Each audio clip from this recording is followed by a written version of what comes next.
suis avec le préfet de Seine-et-Marne, monsieur Jean-Luc Marx. C'est la préfecture de Seine-et-Marne qui a coordonné l'ensemble des opérations depuis lundi, depuis la fin de la conférence de presse de François Hollande, finalement, depuis que le chef de l'État a annoncé que près de 24 000 réfugiés allaient rejoindre la France d'ici 2 ans. Eh bien, on a compris du côté de la Seine-et-Marne que, eh bien, près de 200 d'entre eux allaient déjà arriver dès cette journée de mercredi. Monsieur Marx, bonjour. Merci de répondre à nos questions. Première question toute simple, comment s'est passé cet accueil des réfugiés? Comment avez-vous réussi à organiser cet accueil en si peu de temps, en à peine 48 heures? Ce dont je me félicite, c'est de la mobilisation de l'ensemble des services de l'État et autour d'eux des collectivités, en particulier le maire de Champagne qui était avec nous tout à l'heure, et puis l'appui de la Croix-Rouge, qui ici est l'opérateur qui nous aide dans l'accueil et la prise en compte de ces réfugiés, est particulièrement déterminant. Qu'est-ce qui va se passer pour ces 53 premiers réfugiés maintenant? Je sais que l'objectif, c'est qu'ils obtiennent rapidement des papiers. Qu'est-ce qu'il en est exactement?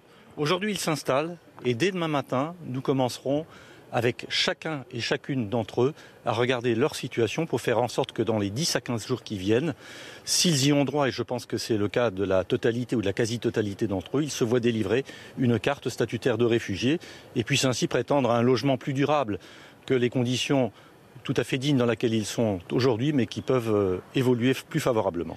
Vous venez de nous dire 10 à 15 jours, c'est une information sur iTélé en direct. 10 à 15 jours seulement, c'est extrêmement court pour obtenir des papiers, pour régulariser la situation de 53 réfugiés qui viennent d'Irak, qui viennent de Syrie. Pourquoi ça va si vite maintenant, alors qu'on sait que l'engorgement du droit d'asile, des procédures d'obtention de l'asile sont extrêmement longues, plusieurs mois, plusieurs années? Pourquoi ça prend si peu de temps maintenant? Nous avons affaire à des conditions toutes particulières.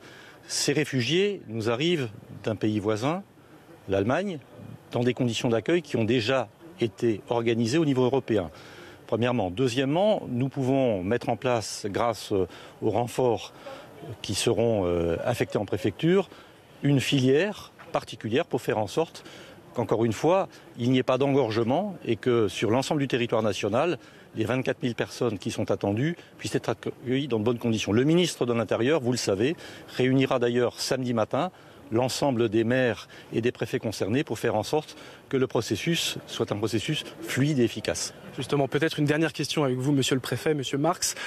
Vous avez bien sûr entendu quelques voix discordantes parmi les maires de France, quelle que soit l'étiquette d'ailleurs, un petit peu partout dans le pays. Certains sont plus réfractaires que d'autres à accueillir ces réfugiés. Certains veulent même les accueillir seulement s'ils sont chrétiens, vous l'avez entendu. Qu'est-ce que vous leur répondez? Pour vous, en Seine-et-Marne, ça a été vraiment une évidence de les accueillir, j'allais dire, à bras ouverts comme ça, après seulement 48 heures? Vous m'avez vu les accueillir, moi j'étais fier de les accueillir. Bienvenue en France, leur ai-je dit à chacun d'entre eux.